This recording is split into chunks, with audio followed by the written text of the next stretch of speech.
Quand je couds, j'ai toujours à côté de moi le livret d'instructions ouvert sur mon ordinateur, donc avec toutes les photos pas à pas pour coudre le patron. Donc par exemple ici, chemise classique. Dans les instructions de montage, il y a tout d'abord le résumé qui permet de montrer, pour celles qui maîtrisent la couture, les étapes de façon raccourcie. Et ensuite, si vous voulez plus de détails, il y a les photos en pas à pas pour donc suivre toutes les étapes pour assembler le haut chemise classique.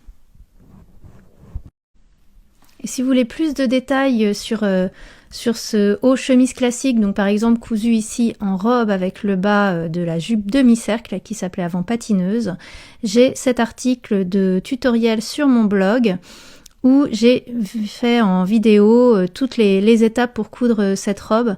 Et donc voilà, il y a plusieurs vidéos, n'hésitez pas à regarder, c'est vraiment le principe des stories Instagram que j'avais partagé il y a quelques mois, que j'ai mis sur mon blog. Donc comme ça, vous avez plus de détails sur le montage d'une chemise classique.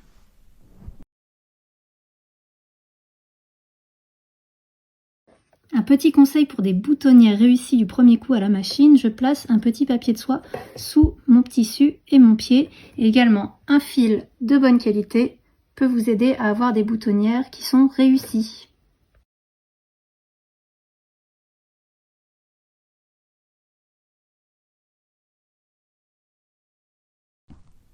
Alors pour confectionner ces petites brides pour mettre les boutons sur le bracelet de manche de la manche bouffante, je vous montre quelques outils qui peuvent être pratiques. On a le retourne-biais, c'est celui que j'ai utilisé parce que ça permet de retourner des brides qui sont assez étroites. Et j'ai également les guide-pass qui sont en trois tailles que j'ai pas encore eu l'occasion de tester, je viens de les acheter. Ça permet de retourner des brides qui sont un peu plus larges. Pour le S, je pense qu'il faut que ça fasse à peu près 1 cm quand même de large. Mes brides étant plus étroites, j'ai utilisé le retourne-biais. Et dernière option, si vous voulez pas fabriquer des brides, il y a la lichette boutonnière élastique que vous achetez au mètre et vous découpez le nombre de boutonnières dont vous avez besoin.